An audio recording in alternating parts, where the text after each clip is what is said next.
Glasses on glasses.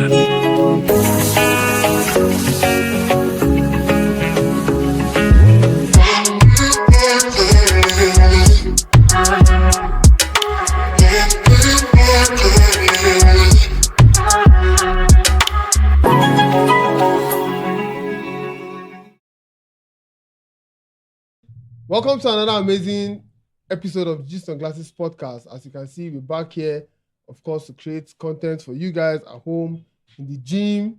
Where again? In the gym. Today's Sunday, where people hustling, people are home, family, Yeah. maybe hanging out with some friends. We got guys in the Those backyard. people with glasses. Which one is backyard again? The backyard now behind your house now. Barbecue now. That type. Well, guys, so we're out here again, and it's such an amazing time to be out here again to talk about all of the things that we bring to you guys. So today we're going to be making rounds, a little bit of rounds around the world. First of all, is there a topic for this episode? I don't know how to put this Podcast, just say protest, influence of protest. Basically, there's a protest going on in Nigeria. Then there's a little bit of rioting going on in the UK, and Man them. like the Init boys are out. Men then. The Init boys are out. So I just felt like we should, kind of like have a conversation about the Nigerian protest. And first of all, let's start from Nigeria. What do you guys actually think about the protest in Nigeria, and what shape has it taken, like right now? Because it seems like, I don't know, is the protest going on? Is it not? Is it over? Like, what's really going on? From your own perspective, what do you think? Okay, first of all, hi guys, it's Joe. So what I want to say is this just shows that actively are not participating in any. Who, me? You, yes. Have you gone out? That's the I have first my, question. I have my Shoot out. reservation. You I have have a reservation. but But the question is, there's still a question. Have you gone out I to actually protest? went out. I went out to protest. In what way have you? I went out to protest. When? But then initially I didn't want to go out to protest. Okay. To be very honest. Reason being that Nigeria is so tribalistic and divided. Do you understand? The president of Nigeria right now is from the southwest of this country. And when the president was from the north, the northerners refused to protest against everything that Buhari was doing that was wrong. Everybody was complaining the economy was bad, everything was fucked up, but the northerners refused to protest. Now that the president is from the south, the northerners, if you see all the protest videos, it's more violent in the north. Do you understand? The northerners are the ones protesting. Now, yes, they have every right to protest, they are Nigerians. But I believe strongly that the only reason why they are protesting is because the president is not from the north. If the president was from the northern part of Nigeria, no matter how, if fuel is selling for 2,000 naira, 5,000 naira, the northerners will not protest. That's what I think. And that's the reason why initially I didn't want to protest. I see. But you went out to protest. But how was it for you? Well, it was, we in Jos were always coordinated. Yeah. You understand? We're always coordinated. Of course, we had people who wanted to mess up like the whole thing. They were bringing, I don't know what is bringing the Russian flag in Nigeria. Like, that's happening in Kaduna. Are they stupid? Are they dumb? Is it that they don't really understand what they are doing for you to go and pick up a Russian flag in the Nigerian protest? Like, the fuck? Acts of treason. Okay, sorry, Cash. I would like to hear if you actually protested too as well. Okay, no, I wasn't able to protest. You didn't go out to protest. I saw the protest coming before it happened, based on the way things were going. All this skyrocketing of prices. There was just this frustration that Nigerians were going through that I knew that there had to be an outlet for it. Now, I didn't know the outlets would take form in the protest. But when I heard rumors of the protest, I knew that this thing is going to manifest and it's going to attract a lot of people. Unfortunately, I was in the hospital when the protest was happening. Oh, really? No. Yeah. You didn't tell us now. Seriously. Yeah, nobody. Did you know? You guys didn't know? Sorry, man. Yeah, I worked there. What? Shit, man. Damn. He told me this shit, but you just roped me into it. And you guys thought I was like hospitalized. Now he said it so calmly and modestly and so like chill. Like, all right, let's. You were sick. I was not feeling bad now. Okay. So no, I wasn't sick. So like everything I was seeing, it's just that Nigerians needed that protest to really express what they were going through. It was like, you know what? At this point in time, we have to come together to say what's really on our minds, which is the fact that livelihood is getting too expensive. True. You get, Cost of and it's like living you're is- trying to stamp us out, and then you're now like you're not allowing us to manifest productive efforts or rates. Because if you look at our age range now, we as youths in Nigeria, compared to what youths are doing outside, we have a Yeah. lot to catch up on. Catch up. That's true talk. Like, I mean, the average, let's say an average youth abroad now is wondering about, okay, how he can move out, you know, start a YouTube channel, you know, take a trip with his friends on summer vacations. Vacations, bro. Average Nigerian youth now is wondering, well, when can I buy bread? You know, it's like, Why do you use bread? I feel attacked. Shots fired, bro. I feel yes, now attacked. because like, you know, now that when is your time to come and do like, you know, get small doings around the house, bread is now 1.6, 1.8, you know, and Omo, it's it's like, bad though. Bread. look at oh. cost of bread, look at cost of fuel. I mean, there was a time that with 500 naira in your pocket, you could easily go between locations and like come back with still some change left over. Now is the absence of that. So it was just like Spaghetti on everybody was top of like, that, yo, sir. this thing needs to stop because like our aspirations, our dreams are now just reduced to basic livelihood, like just to People survive. just wants to survive. Everybody wants to survive now. So it's just like, at least let me have food, let me have shelter, let me have clothing. And that's not what we deserve, you know, as people. We're supposed to be able to at least, you know, empower ourselves Yeah. and get some things, like lay some ground plans. Yeah. Joseph, I have a question. Do you think the government has listened? Has- Because from no, I'm not saying whether you think they have listened or not. Based on the posture, or did you listen to the speech the president made? No, unfortunately, I didn't. Because me too, I didn't listen. I didn't. I also didn't didn't really listen. care. Like I already knew that whatever he was going to say, It wasn't not going to be make enough. Yes, it's not going. First of all, I knew it was not going to make sense. I knew it was not going to be enough because we don't need a speech. We need you to like do stuff. You know, the House of Assembly members, the senators are busy budgeting billions of naira to buy Yeah. SUVs. Do you understand? Our universities are shut down, and then you're coming together. Nobody gives a fuck about your speech. Yeah, but one thing I wanted to say is that even I wanted to disagree with something you said. Well, not disagree, Sha, but I wanted to take a jab at you, but still, it just Jab at proves me a for little. It proves a little. Leave me alone. It proves a little. What do you call it? The points that you were making earlier on that. You can see like the reactions from how it is. You get people saying that, oh yeah, he has made a speech, so that's all what it is. We should just give him some chance. That has been going on a lot, and you can see from.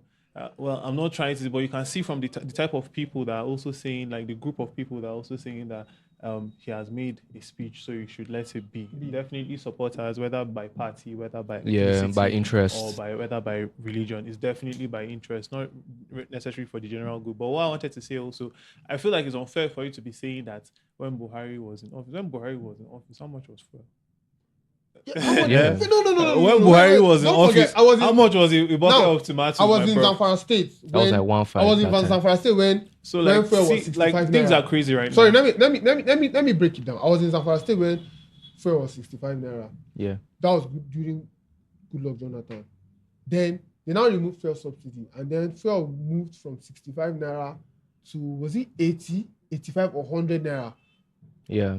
This was in 2011. The uprising that happened in northern Nigeria was crazy because I remember that time we were on the road, we were traveling. It was crazy. They were burning trucks. It became a crisis. Do you understand? It became a crisis in northern Nigeria. They were destroying things, killing people. It was crazy. Now, how much is fuel today? You drive now. Yeah. How much is fuel? Well, I can't remember the last time I bought So fuel. you parked your car. Yeah, I've parked Obviously. my car. Now, bro, during because things are tough. Buhari, how much was fuel? Yo, man. It was like one. It was not up to one. It was like, how much was it? Sir? Remember, it was It like was above 135. 500 now. One what? Oh, Buhari's tenure. Yes, Buhari's tenure. yeah. It started from, I remember a figure of 135 in my Good. head. Yeah, Now- Am I correct? Now, Jonathan was in Then power. Fuel, 165. Good. 165. so it was above 150 naira. Yeah. Jonathan was in power. Fuel moved from 65 naira to like 80 naira or 100 naira. Everybody was Everybody was going crazy. Nigeria, pa, pa, pa, pa, pa, pa, pa. Northern Nigeria was abysmal. Then Buhari came in. Fuel moved from how much? From, let's say, from that 85 naira to 160 something, almost 200. Yeah. Dollar was how much? Nobody said anything. All of a sudden, I don't like Tinubu. I didn't vote for Tinubu. I never support him. I don't agree with his ideologies. I'm just saying that ethnicity has divided us, that if a president is from, for instance, now look at Southwest. A lot of people in Southwest, no matter how bad the country is going, they are still supporting and saying that, okay, they are with the president, irrespective of what the reality of what is on ground. Do you understand? It doesn't make any sense. Do you understand? So that's my point. I'm not saying because it was because of here or here. No, it's general. If the president was from the southeast, I believe so that the southeastern people will do the same thing. That's what Nigerians are. That's just what I won't deny that fact, honestly. Yeah, that is part of it. It's part of it. But we have to move beyond this thing. You said something about philosophy. I'm just like, Nigerians politics is not anything, and it doesn't have anything to do with philosophy. Where have you heard philosophy of? You are thinking Democrats and Republican, bro. You are thinking of these people in the UK in Parliament and all of that. But now we don't even. Our politics is not even on that self. It's just one that you are distracting the people, and then you are just enjoying yourself. Of course, so to say. I believe that there are people that are still making effort in office, because definitely we won't just throw everybody under the bus. Yeah, but the truth and the reality of it is that how our lives are being affected, in the situation that we're in is really, it's annoying. It's messed up, bro. Yeah, it's I can see like we currently our leadership is unhealthy in Nigeria. It is very unhealthy. It's unhealthy. Like, you want to talk about like toxic leadership, because just like Mute said, we are struggling to have food, and then just a few months ago they approved a private jet for the president. And it was like talking about yacht and a yacht too. Can you imagine? So it's like all of these are luxurious liabilities. Yeah, thinking you want it. Why? No, you want it. I am looking at it. You want it too. The problem with Nigeria is that it's not like we cannot actually afford a yacht for the president. I don't have a problem with buying a yacht. The president gets in a yacht. Do you understand? We are a wealthy country. The president should own a yacht. But on scale of preference. On what accounts? On scale of that's what I'm trying to say. Scale of priorities. What are our priorities right now? Like, people can barely feed. Do you understand? People don't have food to eat. They can't pay school fees for their children. They can't do anything, and you want to buy a yacht? I mean, like, if you look at food inflation prices, it climbed like over 300%. Like, I remember when I was buying bucket tomato for 1.5. Yeah, sorry, man. for 1.5, and I was good. 500 at 1.7, man. And I was good. In the right time. And I was moving.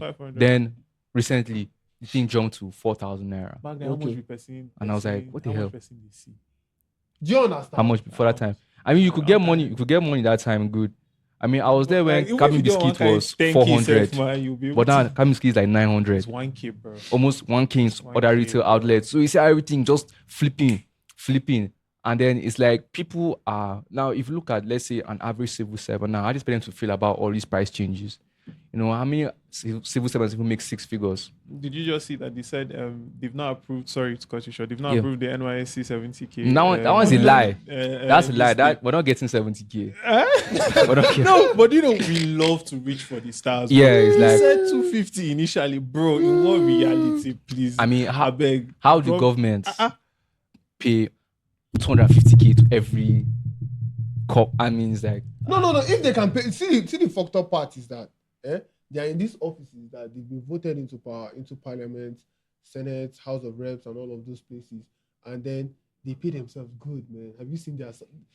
Do you know if you ask two senators from the same state, ask them their salaries, they're going to tell you different figures. Yeah. Do you understand? They don't even know how much money they earn. But they said they did the whole call. I don't even know how to even illustrate it, but they said reduce cost of governance. These people went to reduce salary. Allowances. Allowances.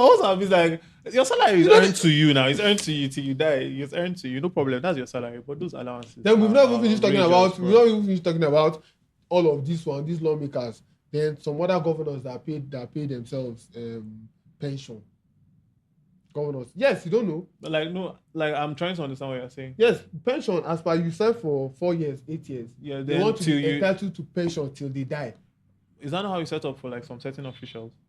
For what Like, kind of official? well, like the president. Yeah, It's I not know the- supposed to be like that. You are serving your country. When you are finished, when you are done serving your country, you go back to your fucking house and allow another person. So if we have 5-10 people who have become governors, we'll be paying all of those people from the state funds. Yeah. These are states that have not. For instance, now let me use the former what's his name? This guy that ran for as vice president for Atiku, Okowa. Yeah. He was governor of Delta. Is it Delta State? Yeah, Delta. Now, do you know, as a serving governor, he wanted to create a law that will now make him entitled to receiving pension from Delta State Treasury. Now he's going to own a house. They are going to buy him a house. They're going to buy him cars, all those other allowances, travel allowance, health allowance, just for serving, let's say max 8 years. 8 years. Then in the same state that you have pensioners that have not been paid for almost throughout his tenure as a governor, they are not paid pension. These are old people these are veterans who have served in different sectors in civil service, and you've not paid them, but you want to pay yourself. You finish paying yourself, then you're not thinking of pension. Yeah, so it's interest. Yeah, it's crazy. It's a game of interest. The game is rigged. Yeah, heavily rigged, bro. It's crazy. Plus, But do you think the outburst was too much? I won't say it was not ineffective. It was not a waste of time, and it was not for the wrong reasons. But then the reception of it. It was but you know, at the end of the day, it's also it's a reputation you're definitely creating. Tinubu doesn't want to. I don't think there's any leader that wants to be seen as hated. I'm not trying to understand with him, so to say. But at the end of the day, like that's just the reality of it. It's a lot of reputation that is being tarnished. You can't handle your. A lot of these political leaders didn't even take the protest seriously. Okay, like, see what your Senate president said. That the youth should go outside and protest. They are going to be in their houses eating. These people clearly don't give a fuck about anybody. So I'm not going to say, like, the question I wanted to ask was, do you think the outburst or the outrage of Nigerians, do you think it was it too much? Because the protest became very, very violent. I saw videos in Kano, I saw videos in Kaduna, I saw videos in Jos, I saw videos all over the place. Do you think the outrage level and the frustration, do you think is actually from Jos I saw Jos having a very peaceful protest. Yeah. For like last, there was even a. We did.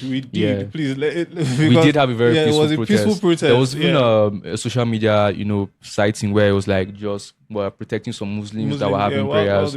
So that kind of is without collaboration. Yeah. So they didn't come there to just be aimless, and they actually do all of that. Now, other parts of the nation that we see, there were shots fired, there was tear gas. That was just because of suppression. There was military powers there coming to come and shut down the protest, and the protest wasn't done being a protest. Yeah. So there was now the back and forth exchange. So the thing escalated to that reason or to that place. In time where it now looks violent, people go. I saw some videos, see people bloody and everything. Yeah, but then killed, man. The protest just had to happen. Nigerians just had to exercise frustration. But do you think Nigerians went too far? My with the outburst. There's something I wanted to say. Sorry. What I feel like, I feel at the end of the day, or what I want to say is, who does it affect? Yes. When you do these things. That's where my major issue is that we are still the ones losing. It's still a game of divide, and it's still a game of conquer. And I feel like we're still the ones that still get affected. We're still the people dying. We're still the people losing properties. It's still our business broken down. It was A1 that he broke down here. Yeah. Just some random dudes that just decided to just like nothing. Everywhere was cool because I'm not going to say that just protest was yeah. But you said A1. Was it A1? I think restaurant in Entrela or what do you call it? No, is it here? No, I don't think it's Entrela. It's the entire I don't know. It's one of that's them. A1. I think I know the place. I know it's the A1 now. It's inside Bauchi on your way to UJ. Students love that place, but yeah, and it just ruined somebody's business. And funny enough, he's even from the same community, same suburb. All right. So considering the outrage now that we feel protesters went through, I don't feel like it was, too much, I would say, because even the aggression or or the violence that protesters came out with, that was as a response to the suppression that they were having. There's this quote that I saw online recently. It was like, if a child cannot understand what it feels like to of a hug in the village, the child will burn down that village to feel the warmth of the people. So it's like at Deep that stuff. yeah, so at that point in time, it was like, Nigerians came out there with a voice, but the voice was not being heard. And so frustration came out.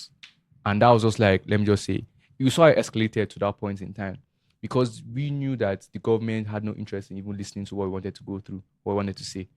Prior to the protest, they came out by sending their, let me call it their cronies now out to say, Khan came out and said, no, we're not doing protests. Muslim carriers came, so we're not doing protests. NYSC came, said no copper should be part of the Plateau protest. State youths too said they are not doing protests. Protests. So So I like, don't say Plateau State youth. No, Say I mean like those they people, the all- leadership. Yeah, the leadership. I did not. I'm a Plateau youth, and I went out to protest because when that's the body that represents us, guys. yes, generally, that's whether why you like they it or pick. not. That's why they select the head. And that's why I feel like it's very difficult. From the last protest we had in Nigeria, EndSARS, up until this one, it was difficult to say the government wanted to control the narrative because that's what governments want to do. They want to control the narrative. But you can only control the narrative when the protest is organized by a certain group of people. You know that, okay, this person. But for instance, now, EndSARS, who was organizing EndSARS? Nobody. Who was organizing this end bad government protest? Nobody. Guys just say, okay, guys, we go align. I am more aligned, Abi. Bah. We don't go. We don't align. You understand? So that was my thing is that if they don't control the narrative, they'll definitely sabotage. I agree that some of these places they had definitely like struggles with security, yeah. But I also feel like some of them too. Well, this is theoretically, quote unquote, they definitely use other vices because if you have confusion within the protest, you can do things. A lot of things. I heard someone criticize like this current, like the governor here, that means that they had all intentions of not allowing the protest to come out. Hate to see that negative type of comment, but it's definitely for our security. For me, that's how I see it. Yeah, but also that's also out there too. Like there's that narrative too as well. That, like maybe if we just didn't want this protest to happen, so the government honestly get to the government didn't want it to happen, so they put sets in play. I mean, there were even rumors of the government even sponsoring some thugs in the protests to camouflage as legit protesters, so they could, and everybody would be like, oh, there's a riot, the government has to step in. The government now be like, you see, the protests will have led to this. Is that not what happened? Yeah, because definitely technically that's what happened. Like protest started, all of a sudden people came in and blah blah blah blah blah. I mean, still emphasize it was very peaceful. Yes, it was very peaceful. I will still emphasize that very because peaceful. honestly, that ideology every state where it started, yeah. it was peaceful because it was a roadwork. You have your banners, you have your speakers, everybody's speaking their voice, everybody was posting on social media, everybody was saying things that you could relate to. I mean, you see some pictures like, okay, some funny ones, right? Somebody like, you're killing our husbands. Somebody saying that, give me a future. Somebody saying that price is too high. Now she said that she's getting to 31 and she has not seen any husband. But my thing too is that come on, people are really frustrated. And, it's like we need that space. Like we need that opportunity to. So, what I wanted to say is like, why is it that we're not allowed to what do you call it? We're not allowed to express ourselves as like citizens of the states. Where has our civil rights gone to? Where like these things really need to be viewed and discussed, addressed. honestly, in this part of the world, I don't think you have civil rights. I heard that there was a time I'm rights, not sure. Okay, this is we not still fact, do those, but not there being was a time that they valued. banned protesting. Like, I don't know whether it was in Plateau State or there were places that they banned like Yeah. protesting. They actually wanted to do it. They wanted to pass a bill like that. How? That is the basic essence that our constitution I mean, is we have built freedom. on and everything. We have freedom to do Bro, such. what are you talking But about? then it's how the government or the people in power perceive it. It's like it's a threat to their authority. They can't let it stand. But they don't know fundamentally it's a uniting voice for them to speak out against societal problems. Nigeria has originally operated in a situation whereby, in a way, it's not as if we don't mind. Like, yes, we know you when I go chop. Yeah. Yeah.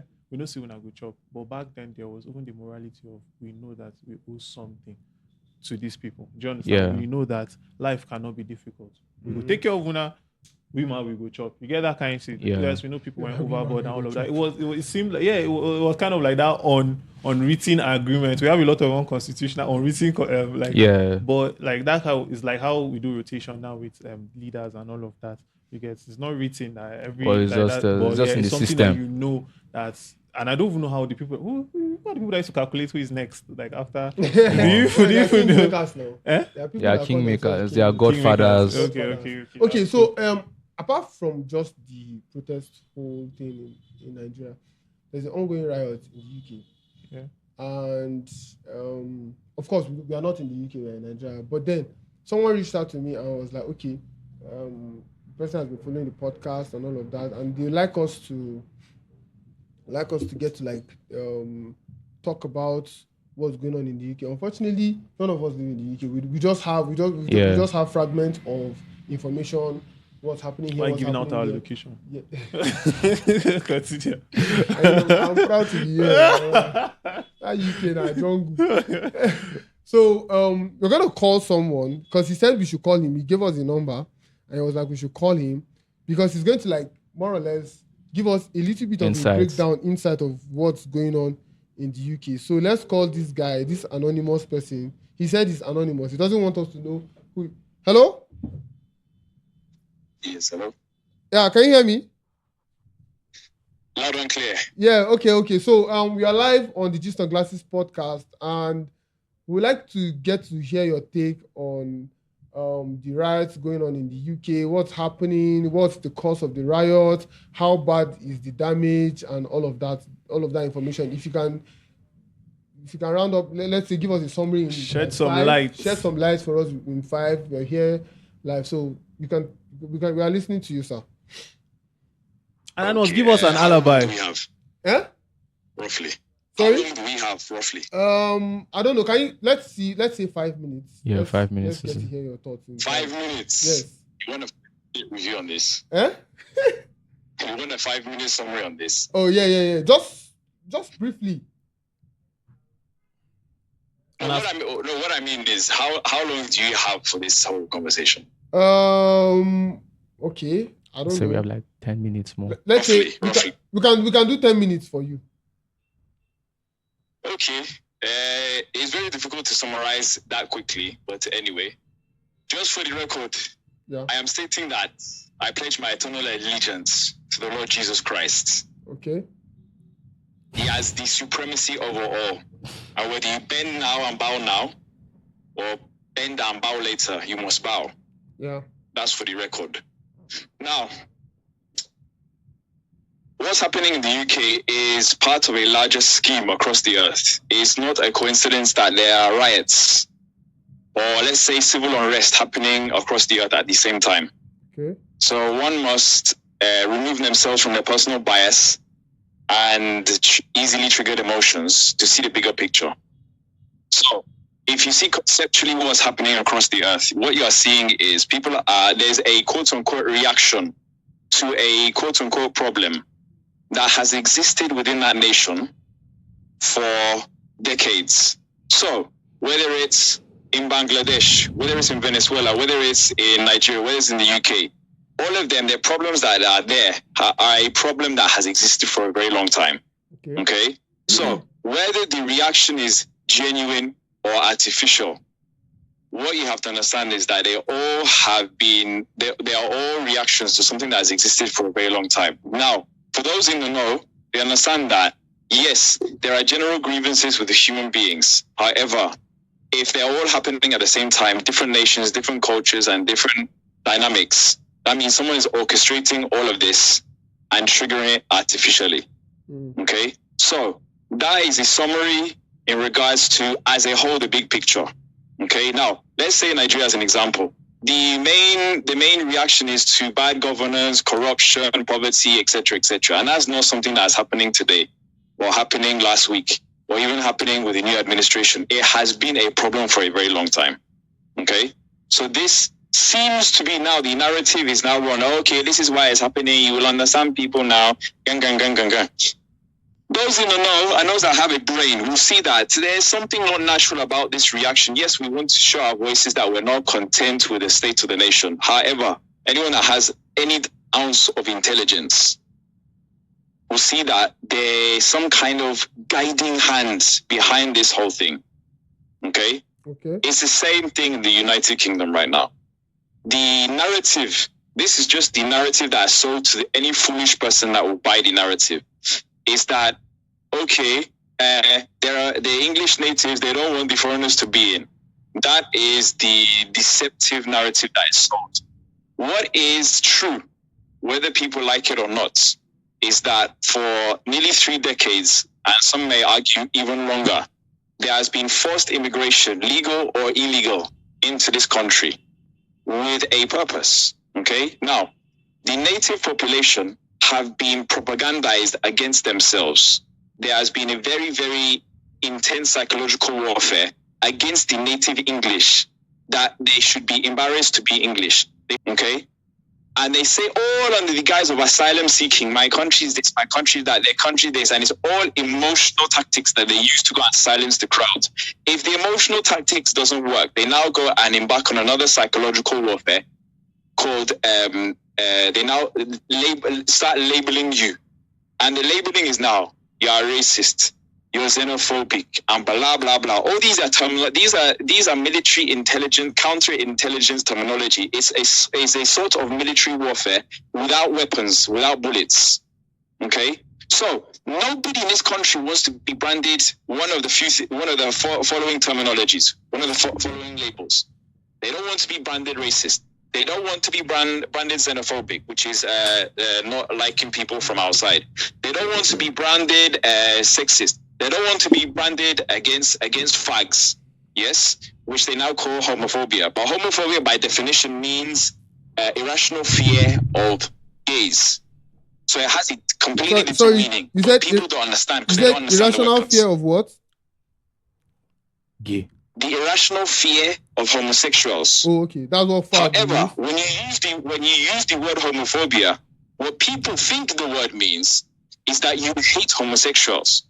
So it's a type of triple-level psychological warfare on them. Nonetheless, the summary is this, because we don't have too much time. The summary is this: nobody wants to be branded one of these labels, whether it's a politician, businessman, at school, in your work. Life, if you are labeled one of these things, especially on an official basis, your life is finished. However, these same people that are being brought in can take English white girls, rape them, drug them with heroin, and send them into human trafficking, pimping across the whole of the nation. Nothing happens to them. Nothing. And it's been happening for decades now. Now, ask yourself a question. If this has been happening for decades, and next to nothing happens to all these perpetrators, why is it suddenly they decide to go and bring news? Okay, so-and-so was stabbed, so-and-so stabbed so-and-so many girls, and then all hell breaks loose. So they haven't been reporting it back then. Now they suddenly decide to report it. Everybody riots. Do you understand? Yeah. You need to understand that they're being manipulated. How is this all connected? This is all connected like this. The world has woken up to the fact that they were scammed. Whether they're happy about it, whether they're humble about it, it doesn't matter. Anybody that has any ounce of sense, they know they were scammed in 2020, 2021, 2022, however long it took their blockheads to wake up. They realized they were scammed.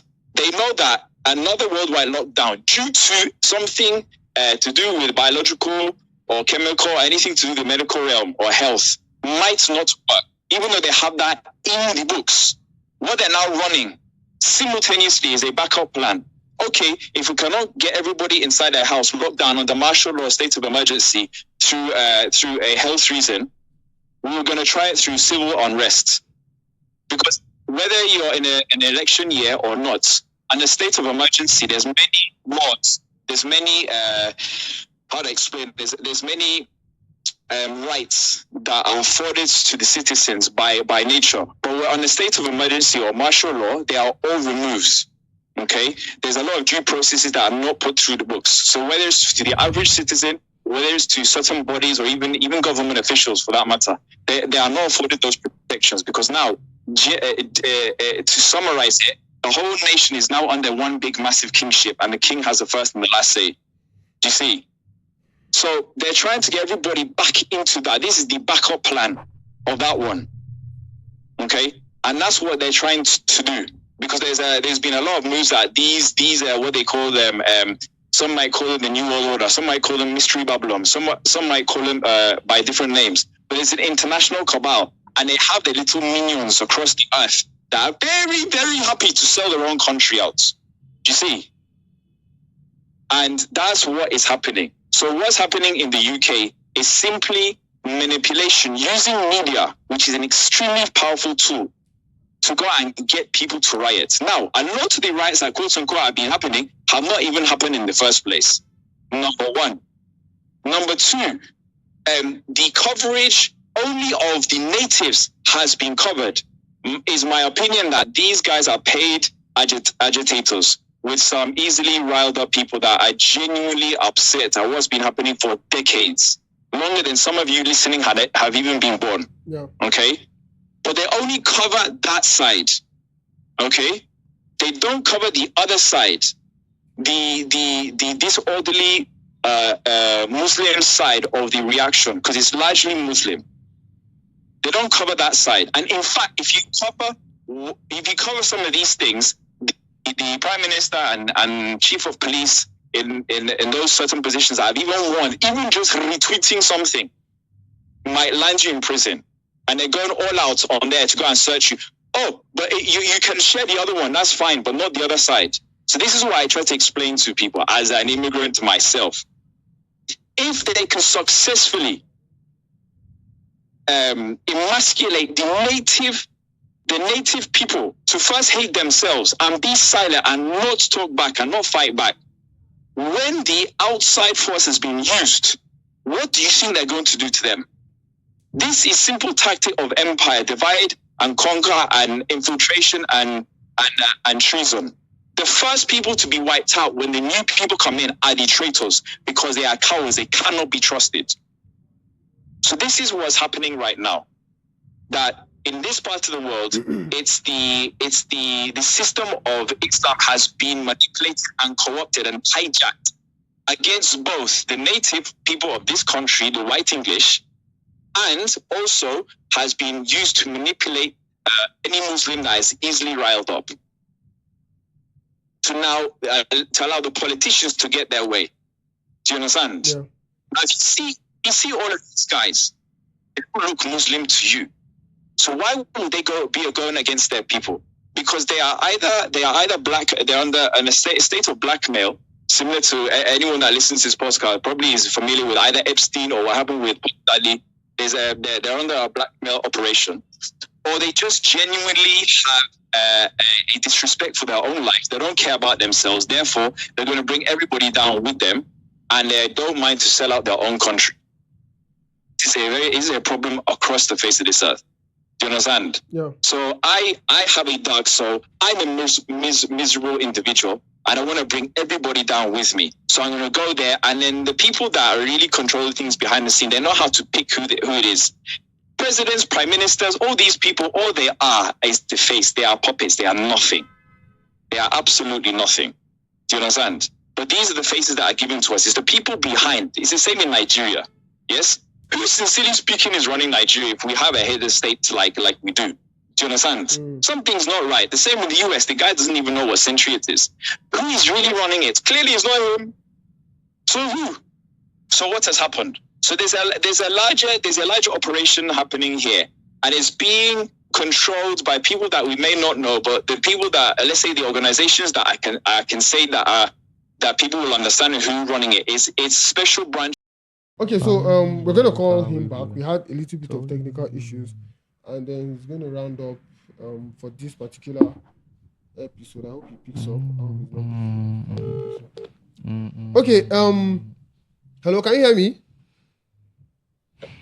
Yeah. So please, I'd like you to round up in 2 minutes, please. 2 minutes. Okay. Yes. You round up. So yes, and I want you to answer the question straight up, like the whole situation in the UK. Basically, we've listened to all you've said and all of that, but we want to know what is the nationality of the person who stabbed and killed those girls. Are you aware of the nationality of the person? The thing is, what you have to understand is that is irrelevant. That's not to say in a rude way to you or to anyone listening. It's an irrelevant question because it's an irrelevant piece of information. It was put out by the news to trigger something. It didn't trigger anything because it was already in the works for this to happen. And so let's say the individual as per se was born in the UK, etc., etc., etc. What has happened is decades, okay? For decades, what has happened is, quote unquote, non-white people in this country have been spurred and allowed to commit certain things and openly get away with it. Okay. Now, the majority have been of Muslim background, the majority. And there's a reason for that, because they can be co-opted to be aggressive and violent. And the church as well has been co-opted to be emasculated and fraudulent. So those two dynamics work excellently well in nations like this. Do you understand? But it's all an excuse. Oh, because of this, that's why we do that. You already had that plans. You just use this as an excuse, because had you done that without this happening first in the public eye, then there would have been outrage. Do you see? That's the whole point. Okay. Thank you very much for your opinion and your intake. You guys have heard what he said, and there's just a lot going on. There's just a lot going on. Right now, you really don't even know what is true and what is false. Anyway, I feel that's why we had to call somebody to give us a little bit of breakdown from his own opinion what is going on in the UK. And of course, in Nigeria, it's the same everywhere. You can never really tell. What's really going on. Yeah, it's a very interesting take from an animal scholar. Yeah, and I feel like I agree with it to a large extent and all of that. It just shows the extent at which politics is played and how it's not even just necessarily on.